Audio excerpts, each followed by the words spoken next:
Most people think solo travel is a last resort, a backup plan when no one else can come.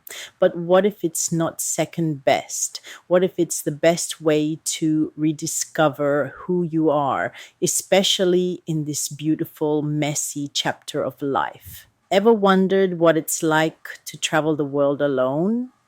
Not because you have to, but because you choose to. There's this quiet hum that comes with navigating life's third act. It's a mix of dreams, reflections, and sometimes a beautiful mess of questions. Hi, I'm Christin, and welcome back to Runaway with Christin. For those of you new here, I'm a solo 40 something who's learning to embrace the slow burn magic of this phase of life. This channel is truly my personal journal of figuring it all out: pre retirement dreams, travel adventures, everyday reflections, and the beautiful mess of getting older and hopefully a little wiser. So, solo travel, not because I have to, but because it offers something truly unique, something you just can't get when you're with a group. Solo travel makes you a magnet for new connections. When you're alone, you're more open to the world. Last year in Florence, I was fumbling with a map at the train station when a local artist, Luca, offered to show me a hidden gelato spot. We ended up sharing stories over pistachio scoops for hours. That kind of magic doesn't happen when you're glued to a group. You're forced to step out, say hi, and suddenly the world feels smaller and friendlier. I remember my very first solo trip to Southeast Asia in my late 20s.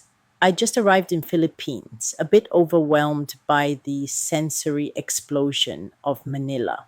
I was sitting alone at a street food stall, nervously trying to decipher the menu, when an older woman, probably in her 70s, sat down beside me. She spoke almost no English, and I no Filipinos. But through gestures, smiles, and pointing at dishes, we shared a meal. She insisted I try a local dessert, and somehow we communicated a shared joy for food and discovery. It was a small moment, but it taught me that connections happen when you're open, and being solo forces that openness.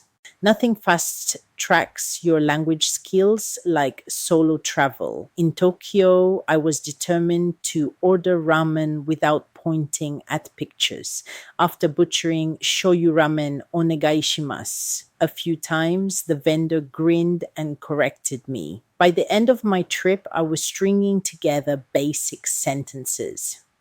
When you're alone, there's no one to lean on for translations, so you dive in head first, and it's so rewarding.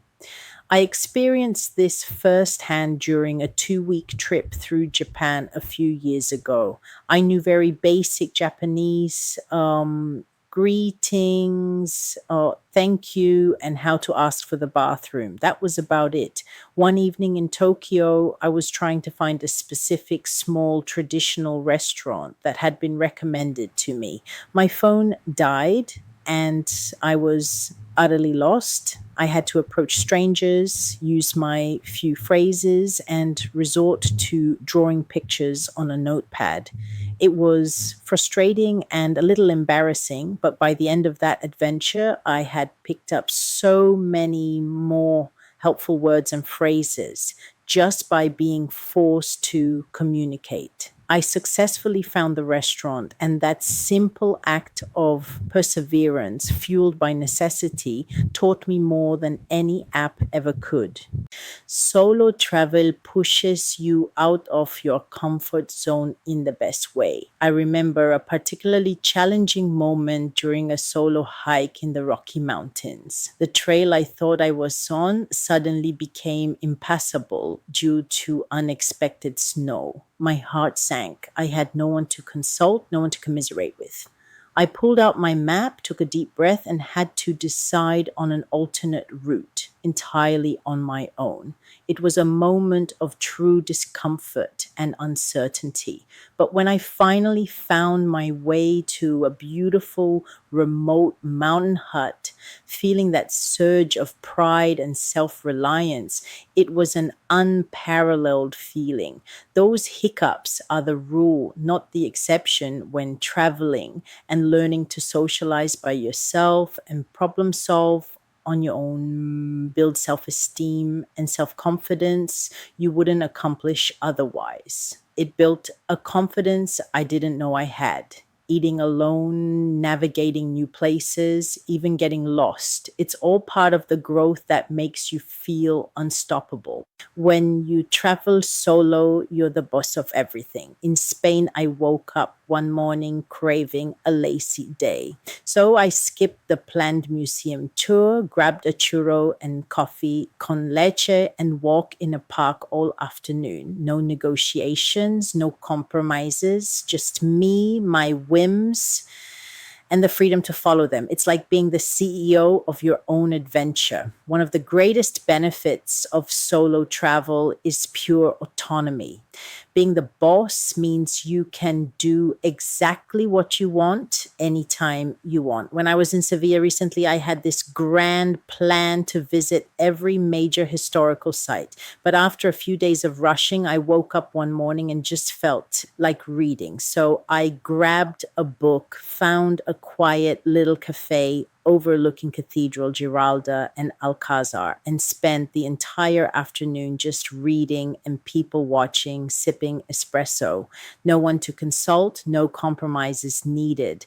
I missed a museum, sure, but I gained an afternoon of pure, unadulterated bliss, tailored exactly to my desires in that moment. Every choice is yours. Get used to relying on your own instincts and making choices based on what's important to you.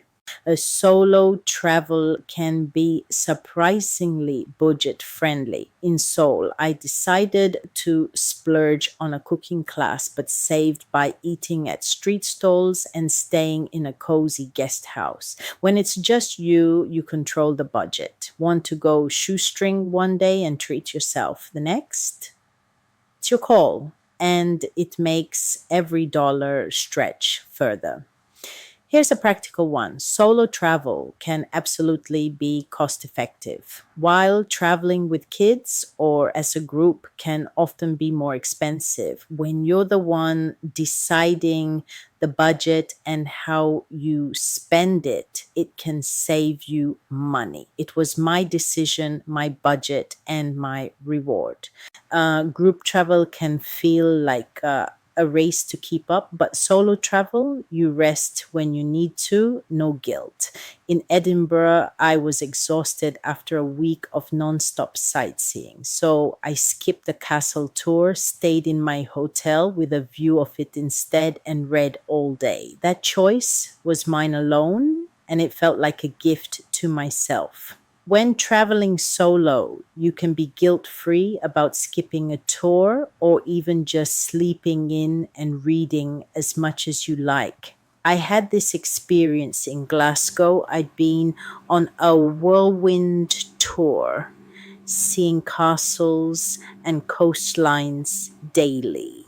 By the time I reached Galway, I was utterly exhausted. My itinerary said I should explore the city's vibrant streets and visit the cathedral, but all I wanted to do was curl up with a book and watch the rain outside my window. And I did for an entire day. No one was waiting for me, no one was disappointed. It was my choice. It was up to me, and it was exactly what my body and mind needed. That freedom to simply be without external pressure is incredibly restorative. Solo travel isn't just about the trip, it's about how it changes you. In Bali, I spent a week alone, journaling by the ocean. That time for introspection, away from routine, helped me rediscover what makes me happy. Science backs this up. Solo travel reduces stress and boosts well being. It's like hitting reset on your soul. Solo travel just might make you happier in the long term. Escaping normal life, getting out of your routine has been shown to reduce stress and depression and bump up your overall happiness. For me, these solo journeys have become vital moments of reflection and introspection. Each trip, whether it's a grand adventure or a quiet weekend away, is an opportunity to check in with myself, to see how I'm growing, and to appreciate my own company. It's not just about seeing new places, it's about discovering new parts of yourself. And once you experience and start to appreciate that, you'll start making solo travel a priority in your life too. So, there you have it, 7 life-changing benefits of embracing solo travel. It truly does things for you that group travel just can't touch. If you've been on the fence about taking that solo trip, I hope this video gives you the nudge you need. It's not always easy, but it is always worth it. It's not about escaping, it's about discovering who you are when the world's your playground. I'm Christine, and Runaway with Christine is all about chasing those moments. If this inspired you, hit that subscribe button, give me a thumbs up, and tell me in the comments, where's your next solo adventure? Let's run away together. Until next time, keep wondering, and I'll see you out there.